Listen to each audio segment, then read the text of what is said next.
On this episode of China Uncensored, the real reason Hong Kong never had full democracy. Hi, welcome to China Uncensored. I'm your host, Chris Chappell. Now, as many of you know, I pride myself on being a biased Westerner who knows nothing about China.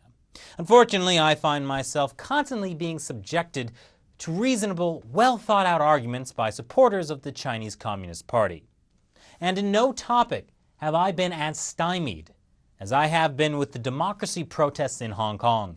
Did Hong Kong have democracy during the 150 years it was a British colony? No, of course it didn't. Well, not until the early 1990s anyway, when the last British governor, Chris Patten, pushed for elections in Hong Kong that allowed Hong Kong citizens to elect half of their legislative council.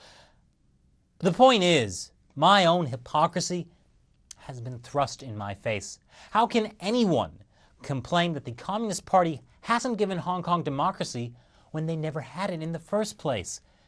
Ish.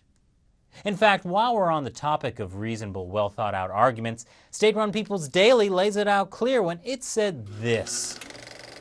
According to People's Daily, it was the Chinese Communist Party who pushed for real democracy in Hong Kong. They even invite us to compare the Chinese government with the British government and make up our own minds. And who says the People's Daily is propaganda? Surely those arguments are indisputable. Yes, the democracy the People's Daily is talking about involves Hong Kong residents getting to choose between candidates Beijing selected, but isn't that still more democracy than the British Empire ever gave them?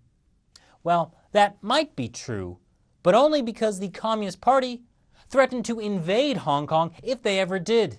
You see, in the 1950s, the British colonial government actually wanted to implement democratic elections in Hong Kong, but the party made it very clear that would not be tolerated. According to recently declassified British diplomatic dispatches, China has had a long history of squashing democracy in Hong Kong. In 1958, then Chinese Premier Zhou Enlai responded to the idea that Hong Kong could become self-governing by calling it a plot or a conspiracy that would be regarded as an unfriendly act. Dun dun dun! And then, in 1960, a senior Chinese official in charge of Hong Kong affairs said if the British forced the people of Hong Kong into voting for their own leaders, we shall not hesitate to take positive action to have Hong Kong, Kowloon, and new territories liberated, courtesy of the People's Liberation Army. Turns out the Communist Party never wanted democracy for Hong Kong. Did the People's Daily just publish a bald-faced lie? I'm shocked! So, if they were ready to invade, how come they never did? How come the Chinese regime preferred a British-run Hong Kong? Well, according to these documents, it's because they wanted the Brits to keep the economy going so the party could trade and contact people of other countries and obtain materials. It was pretty clear that the communist economic policies of the times were, well, there's a reason they call the years between 1959 and 61 the Great Famine. They wanted Hong Kong's economy as strong as possible, not in a state of ruin. And what happened when the two countries were negotiating the return of Hong Kong to China in the 1980s?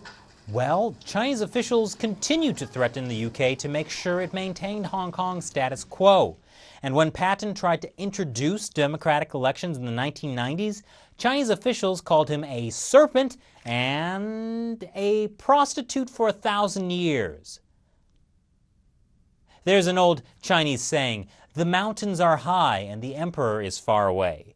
A democratic, economically independent Hong Kong could give ideas to its neighbors in the mainland, like Shenzhen. That's where your Apple computers are made. Not only is it an economic powerhouse in its own right, the whole Guangdong province is already linked by the same language as Hong Kong. And it's pretty far from Beijing. If the party ever started to lose its grip on China, it would probably be here first. So let's recap. The People's Daily asked us to compare two governments. Let's see.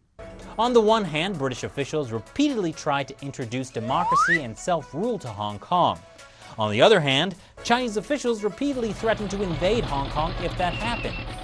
Which one offered real democracy? Tough choice. Thanks for watching this episode of China Uncensored. What do you think about the revelation that Beijing was secretly blocking democracy in Hong Kong? Leave your comments below, share the video, and subscribe. You can also follow me on Facebook and Twitter. Once again, I'm Chris Chappell. See you next time.